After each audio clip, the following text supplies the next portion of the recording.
Today we're looking at the 2011 Mini Cooper S. This has a 1.6 litre turbocharged inline 4. It pushes out 135 kilowatts or 180 brake horsepower and 240 Newton meters of torque. So performance wise, it is a little scamp. It moves pretty well. But from where I'm standing, it's kind of hard to see how the price is justified, because like physically it's a very small car. So for your money, you're physically not getting so much of car. But I'm not going to hate on this thing yet. Mini has won its way into many people's hearts over the years, and there has to be a reason for that. So let me jump in and drive this thing and see if maybe the price can be justified.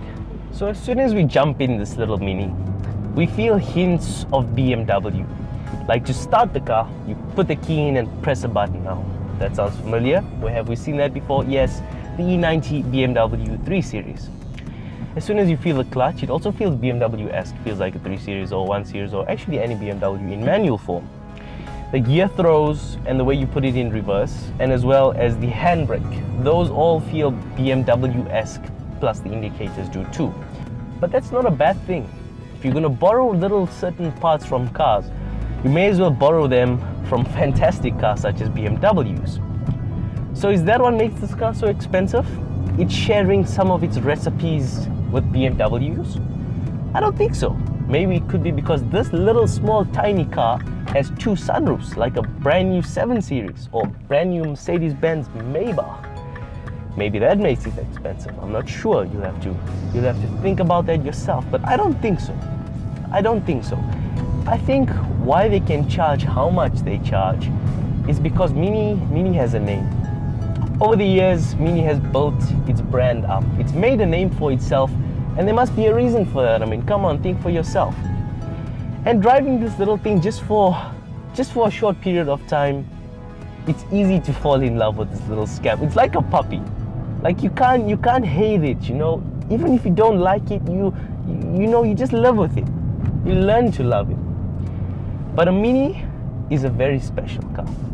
And this car, compared to other smaller cars, is so well made and so well built. If you feel any button, any switch, it's very strong, very solid, very well made, and that sets it apart from other cars. Little tips and little details that they give the car.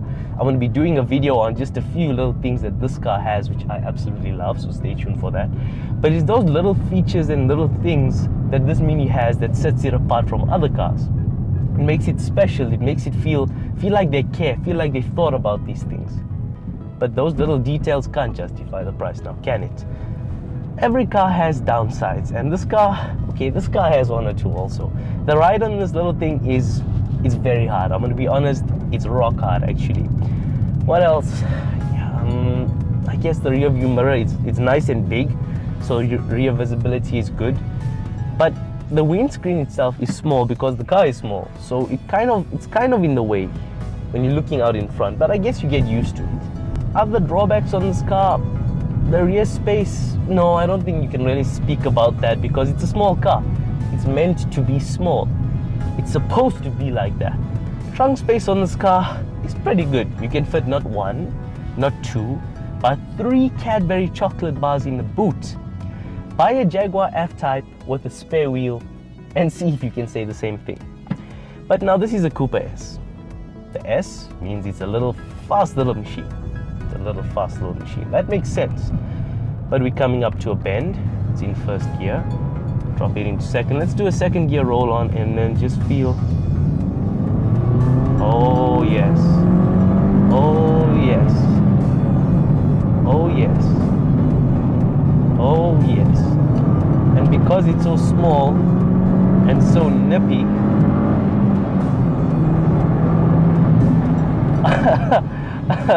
oh, that is dangerous to drive like that in town.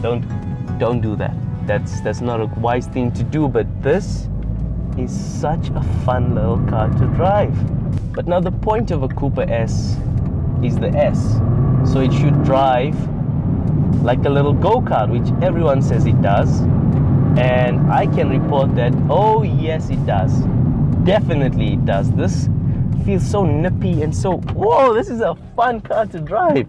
It feels nippy and agile, and it's got more than enough power if you ask me. Let's just give it a bit of wheelie. Oh yes. Easily exceeds speed limits. Easily. This is such a fun little car to drive.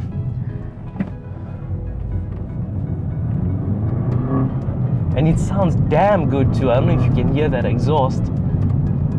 It sounds fan-freaking-tastic. That's what it sounds.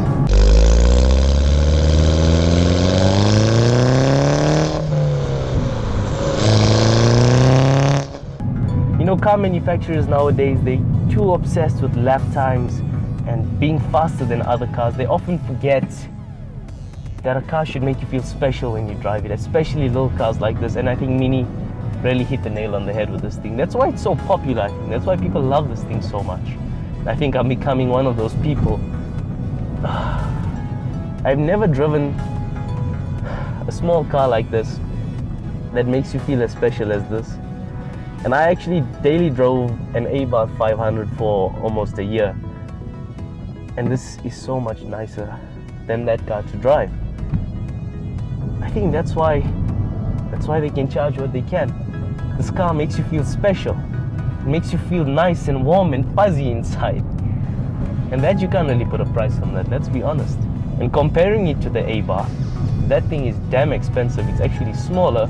It's also well made, but it's not as well put together as this car, and it's slower also.